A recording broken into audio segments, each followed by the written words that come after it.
کہ دعوے یہ ہیں کہ کشمیر میں سب کچھ ٹھیک ہے، نکالیں فوجیں، پھر دیکھتے ہیں کہ کیا صحیح اور کیا غلط ہے۔ آپ لوگوں کا بہت بہت شکریہ، اللہ تعالی ہم سب کا حامی و ناصر ہو۔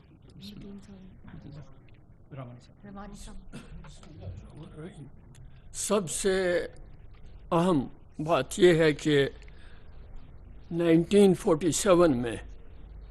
27 اکتوبر کو جو نیکڈ ایگریشن اور انویژن ہوا، اور اس کے بعد ہندوستان نے کچھ شرائط عائد کیں، ان شرائط سے قطع نظر نہ صرف ان کی خلاف ورزی ہو گئی ہے اور اس کے بعد اقوام متحدہ کی قراردادوں کی خلاف ورزی مسلسل ہو رہی ہے، بلکہ اب اس وقت جو ہے 5 اگست یہ 2019 سے جو کچھ کشمیر میں ہو رہا ہے وہ کشمیر کا کریکٹر، کشمیر کا تشخص وہ ختم کیا جا رہا ہے۔ مثلا اس وقت تک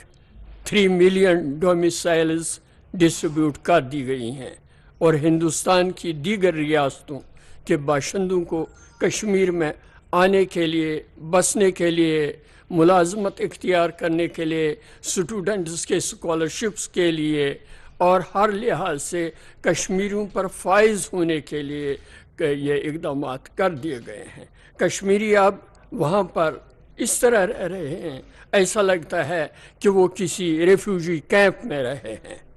یوں تو دنیا دیکھ رہی ہے کہ کشمیر سے کسی کو نکالا نہیں گیا ہے اس وقت 5 اگست کے بعد، لیکن عملاً پریکٹیکل جو شیپ ہے کشمیر کی وہ یہ بن رہی ہے کہ وہاں وہ شیلٹر لیے ہوئے ہیں، ریفیوجی ہیں، مہاجرین ہیں، ان کا اپنا وطن نہیں ہے، بلکہ یہ ملک جو ہے یہ ہندوستانیوں کا ہے، دہلی کے حکمرانوں کا ہے، مودی کی اس سلطنت کا ہے۔ لہذا اس وقت جو سب سے بڑی بات ہے وہ یہ ہے کہ ریوائیول آف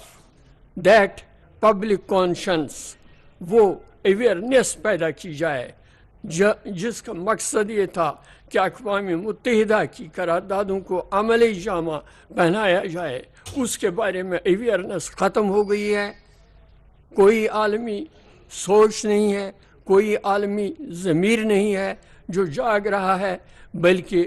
اسی طرح صورتحال کو حالات کے رحم و کرم پر کشمیریوں کو چھوڑ دیا گیا ہے، اور اس طرح سے ہندوستان اپنی تمام منمانی کارروائیاں کشمیر میں کر رہا ہے جو انتہائی ڈینجرس ہے، خطرناک ہے،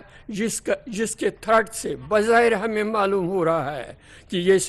تھرٹ صرف ایک بستی کے لیے ہوگا، کشمیر کے لیے، کشمیر کی ویلی کے لیے یا جموں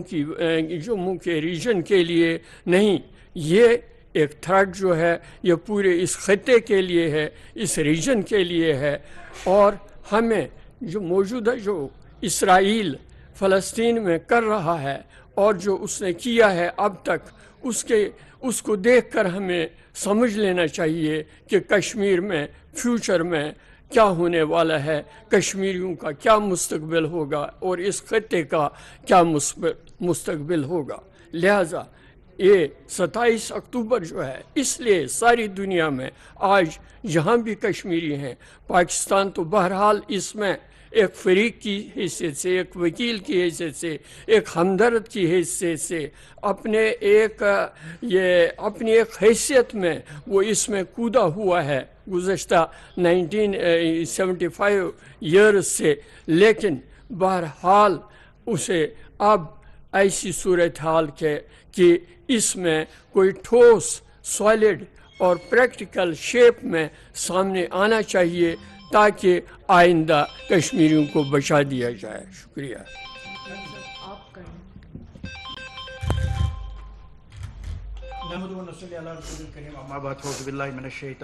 بسم اللہ الرحمن الرحیم۔ جس طرح آپ لوگوں نے سنا ہے، یہ 27 اکتوبر ہم کشمیری کیوں یوم سیاہ کے طور پہ مناتے ہیں؟ کیونکہ جب ہم 1947 کی طرف جاتے ہیں پھر ہم دیکھتے ہیں اقوام متحدہ کی جو قراردادیں ہیں، پھر ہم یہ بھی دیکھتے ہیں یہ مسئلہ کون لے کے گیا ہے، تو کیونکہ یہ ہسٹری ہے وہ بھارت خود وہاں پہ لے کے گیا ہے، اور اس وقت سے آج تک اگر ہم دیکھتے ہیں جو انہوں نے وہ جو ناجائز قبضہ کیا ہے 27 اکتوبر کو, تو اس فوج میں آج تک اضافہ ہوا ہے. اس لیے ہم دیکھتے ہیں کہ 10 لاکھ کی فوج وہاں پہ موجود ہے. میں مختصراً آپ سے یہ بات کروں گا کیونکہ قائدین نے اس حوالے سے بات کی ہے. 5 اگست کے بعد جو مقبوضہ کشمیر کی صورتحال ہے, اگر ہم اس کو کمپیریزن کرتے ہیں تو جو وہاں پہ اس سے پہلے ظلم جبر ہو رہا تھا یا مولسٹیشن ہو رہی تھی یا ہیومن رائٹس وائلیشن ہو رہی تھی, اس میں ڈبل اضافہ ہوا ہے. یعنی دا موسٹ ملٹرائزڈ زون جو اس وقت مقبوضہ کشمیر ہے وہ میرا مقبوضہ کشمیر ہے. یعنی لیونگ ہیل جس کو کہتے ہیں وہ میرا مقبوضہ کشمیر ہے, جس کو once upon a time paradise on earth کہتے تھے. صرف ہماری گزارش کیا ہے, کشمیری کی اگر ہم ہسٹری دیکھ لیں گے تو سب سے پیسفل جو اگر ہم دیکھیں گے وہ کشمیری ہے. تو ہم بھی چاہتے ہیں کہ مسئلہ کشمیر کا جو ہے امیکیبل حل ہونا چاہیے, لیکن ہم سمجھتے ہیں یہ حل کیوں نہیں ہو رہا ہے. اس کی بنیادی بات جو ہے وہ بھارت کی ہٹ درمی ہے. تو ہم سمجھتے ہیں یہ جو کشمیر کا مسئلہ ہے, کیونکہ ہندوستان اور پاکستان جو ہے 2 نیوکلیئر پاور ہے, یہ بھی میں یہاں پہ ضروری بتانا چاہوں گا, کیونکہ کشمیر کا مسئلہ کوئی دو طرفہ مسئلہ نہیں ہے, یہ کوئی بھارت اور پاکستان کے درمیان مسئلہ نہیں ہے, یا یہ کوئی مسئلہ بھارت اور کشمیروں کے درمیان نہیں ہے, بلکہ ایک بین الاقوامی مسئلہ ہے. تو اس لیے ہم سمجھتے ہیں کہ کشمیر کے مسئلے کا حل ہونا بہت ہی ضروری ہے, کیونکہ اس سے نہ صرف جنوبی ایشیا زد میں آئے گا بلکہ پورا امن جو ہے وہ منسلک ہے مسئلے کشمیر کے ساتھ. اور ہم اپنی قوم کو سلام پیش کرتے ہیں جو یہ لازوال قربانیاں دے رہے ہیں, اور ہم سمجھتے ہیں دیر سویر ہو سکتی ہے, لیکن ہم جو جدوجہد کرتے ہیں وہ حق پہ مبنی ہے, اور انشاءاللہ وہ دن دور نہیں جب کشمیری آزادی حاصل کر کے رہیں گے. اعوذ باللہ من الشیطان الرجیم, بسم اللہ الرحمن الرحیم. سب سے پہلے تو جو رسپیکٹیبل سپیکرز ہیں, حریت کے سینئر لیڈرز, صفی صاحب, رحمانی صاحب, ساغر صاحب, متین صاحب, جو بھی باتیں آج کی گئی ہیں یہ تو ایک روز کی بات ہے کشمیری قوم کے لیے ہندوستان کے جبر کا مقابلہ کرنا. اور یہ کافی عرصے سے جو ہماری سینئر حریت کی قیادت تھی وہ یہ بار بار بات کرتی تھی, جس میں شہید گیلانی صاحب بھی تھے, یاسین صاحب, شبیر شاہ صاحب, آسیہ صاحبہ, کہ امن کا راستہ اگر ہندوستان جو ہے وہ ہر راستہ جو ہے امن کا وہ اس کو چھوڑ کے وہ اپنی بربریت, چاہے وہ 5 اگست کے بعد جو کچھ اس نے کشمیریوں کے ساتھ کیا, چاہے ہم اپنی اگر ہسٹری اٹھا کے دیکھ لیں 27 اکتوبر جو بلیکسٹ ڈے ہے, جو وہ دن تھا جب ان کی آکوپیشنل فورسز پہلی دفعہ وہاں پہ آئی تھیں. تو ہماری حریت کی لیڈرشپ نے, کیونکہ کرنٹ ٹائمز کے ساتھ بھی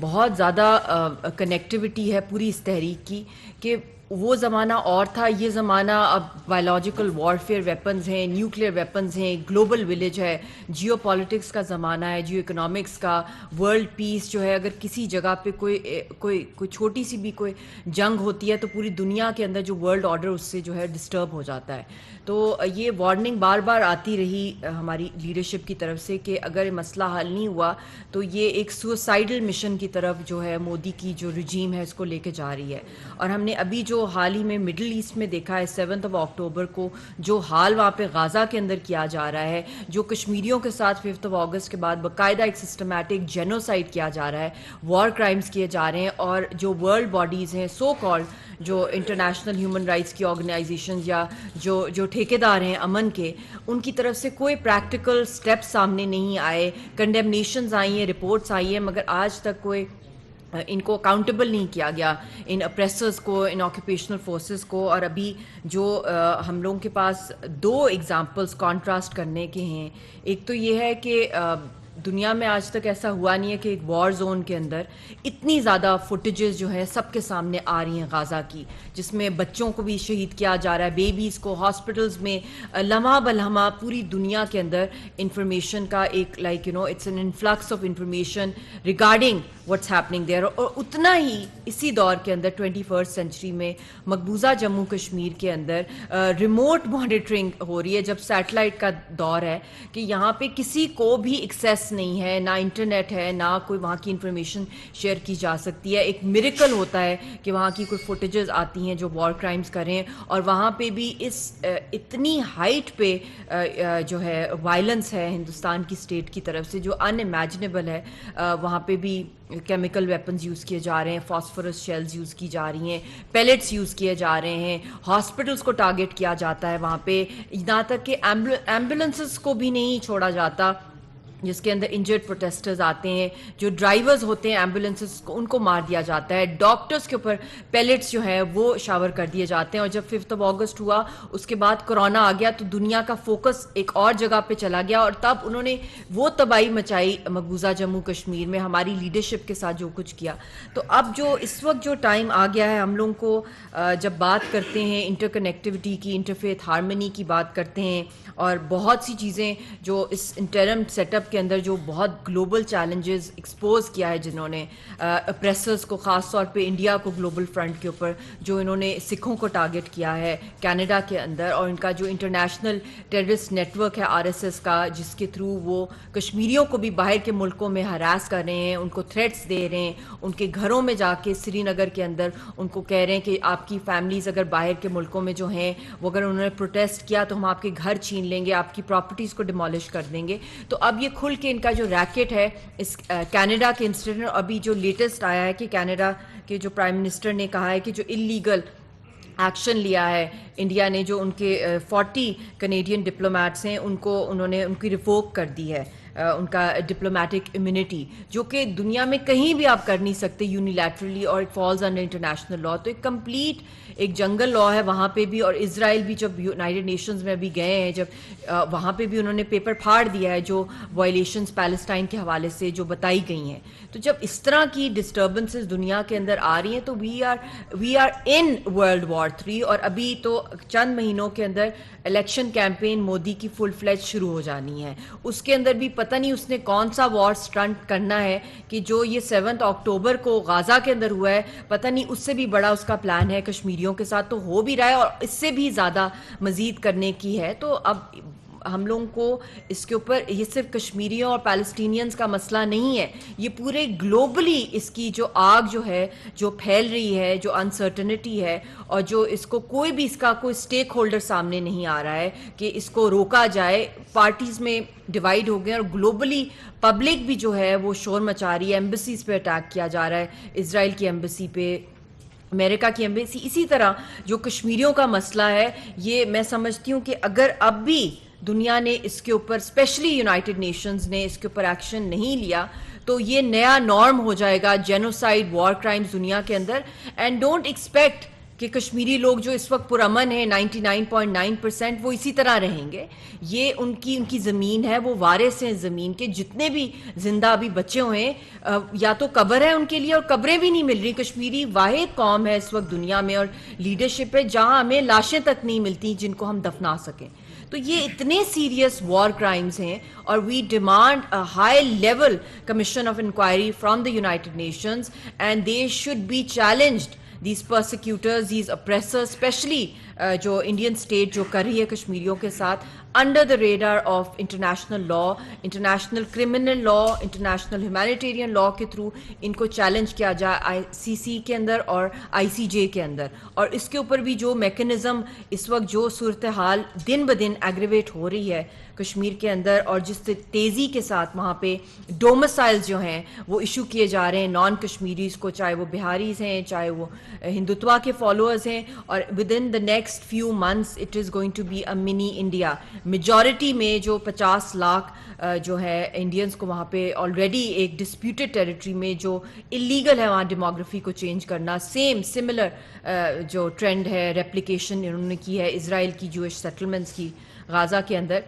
وہی چیز جو یہاں پہ جس تیزی بلکہ ان سے بھی 10 ٹائم زیادہ سپیڈ میں ڈیموگرافی کے چینجز کیے جا رہے ہیں. تو فیو منتھس کے اندر انہوں نے اناؤنس کرنا ہے کہ وہاں پہ انڈیا میجورٹی میں ہے اور تب پلیبسٹ کیا جائے. تو یہ بہت ہی آئی تھنک اس ٹائم بہت کم ٹائم ہے ہمارے پاس, اور اس کے اندر ہماری جو حریت کی قیادت ہے ان کی بھی جانوں کو خطرہ ہے. خاص طور پہ میرے جو ہسبینڈ ہیں محمد یاسین ملک صاحب, ان کو بھی تہاڑ کی ڈیتھ سیل میں رکھا ہوا ہے. واحد ایک انوکھا کیس ہے جس کے اندر ایک انسان کا نہ کوئی لائر ہے, نہ پیش کیا جاتا ہے, یونیلیٹرل ڈیسیجنز کیے جاتے ہیں اور ان کو پھانسی گھاٹ پہ چڑھایا جا رہا ہے, اور اگلی ان کی ہیئرنگ 1 ویک آف دسمبر کے اندر ہے. اسی طرح جو دوسری قیادت ہے آسیہ اندرابی صاحبہ, وہ بھی ان کی طبیعت بھی بہت خراب ہے اور ان کو بھی تہاڑ کے اندر رکھا ہوا ہے. شبیر شاہ صاحب کو, اور وہاں پہ ہم لوگوں نے ابھی جو پیلسٹائن کے حوالے سے بھی جو لیٹسٹ کشمیر کے اندر پروٹیسٹ ہو رہی تھیں تو اس کو بھی انہوں نے اور بھی زیادہ ڈبل ٹرپل کرفیوز کر دیں. تو اس وقت the Palestinian and the Kashmiri movements, دنیا کا جو بھی ورلڈ آرڈر ہے جو بریک ہو رہا ہے, اٹ از بیکاز کہ ان مسئلوں کو ٹیبل پہ سیٹل نہیں کیا گیا. اور یہ سمجھنا کہ یہ مڈل ایسٹ تک رہے گا یا ساؤتھ ایشیا تک رہے گا, no not at all, it is a mistake. وہاں سے حزب اللہ, وہاں سے حماس, اور یہاں پہ بھی جس طریقے کی جو آگ جو ابل رہی ہے کشمیری قوم کی